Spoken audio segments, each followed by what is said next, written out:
What is up, everybody? Suki back in it, and today we are reviewing Bluelock chapter 353, poor translated summary. The Revolutionary Mavericks, that's what the official title is supposed to be called, but of course the summary gets it wrong. The Bluelock team is left completely stunned as the foreign intruder Teddy Knight effortlessly dribbles through their whole defensive lines. Someone on the team immediately recognizes it. Okay, at least some people lose his brain cells this year. I don't know who on the team has because poor translations, but someone has recognized him as the newly selected New Gen World 11 player. Then Teddy's dribbling rhythm is so incredibly unique and abnormal that the Japanese players find it impossible to read or stop. He explicitly states that living as an egoist does not suit him well, referring to himself as a trash dog. And then he taunts the team, asking how many players he needs to slip by before they finally give up. Damn, he really is just hating. As multiple players desperately try to steal the ball, Teddy's still avoiding more players. He evades them, claiming that physically clashing with others is just too exhausting. He effortlessly slips past Rin. He slipped past Rin? No. Their most dominant striker is getting cooked too. Yo, their whole back line, the whole front line, everything is getting ripped apart. Calling him a stupid mouse is casually strolling through his territory. That's what Rin called Teddy. But Teddy Sorry, I'm losing my mind. I was just watching Mexico play. Teddy easily avoids a fierce tackle attempt, proving his movements are perfectly calculated. Even Bao's aggressive. No, this has to be some fake translations. What do you mean Bao came in here too to try and attack him? But English, he avoided him too. Teddy looks directly at Bao and bluntly states that egoists are troublesome and he absolutely never wants to become like him. Damn, to the best egoist Bao. Bringing the ball to a halt, Teddy declares his only purpose is to die for his motherland, acting strictly as a doll to win the World Cup for England. He stares down the team, noting that if Bluelock loses the upcoming match, their entire facility will become just a dump. When Teddy asks who he is talking to, Isagi steps up and firmly introduces himself.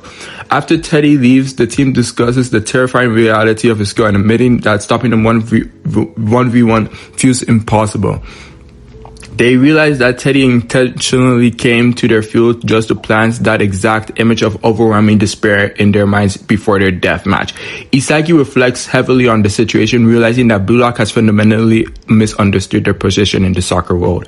Despite the center of attention in Japan and the U20 World Cup, their recent crushing loss to France proves they are not the center of the world. Isagi reminds them that they are not elites.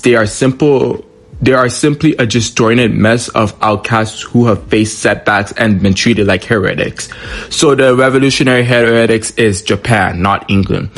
He points out that Japan is not a traditional football superpower like Brazil or the motherland like England, and they are definitely not standard title contenders. Embracing their true underdog nature, Isagi declares that they are a super irregular children's group and vows that Bluelock will devour the world. Isagi extends his hand with a fierce, determined glare, a visual aura of change shattering around him as he breaks free from their previous limitations. Rallying the team's crushed spirits, Isagi calls out to all of them to unite under a single shared ambition to take on the world. Let's dream the same dream, you egoists, Isagi boldly declares to the rest of the team. The side text, wait, that's it? The side text hypes up their ultimate goal, challenging Bluelock to use their absolute ego to defeat the world and steal the #1 spot. A massive countdown at the bottom page declares there is 24 hours before the do or die match with England. And the next chapter for the next issue is called In the Middle of a Dream. Bro, what do you mean that was the whole chapter? Yo, this feeded person's gotta go. What do you mean you lied about the match actually starting and like Agi was shown? From what we've seen in the leaks, Agi has not been shown. So what happens is Agi continuously taunts the team. He cooks Rin and he cooks Barrow. And then he just continuously talks to the team.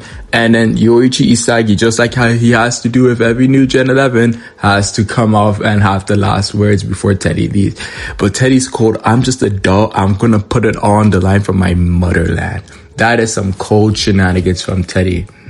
And yeah, that was pretty much the chapter. I hope my Mexico game hasn't ended. I'm getting back to that in a bit. So yeah. And until the next video, I'm definitely working on a Hugo video. Stay blessed. Suki out.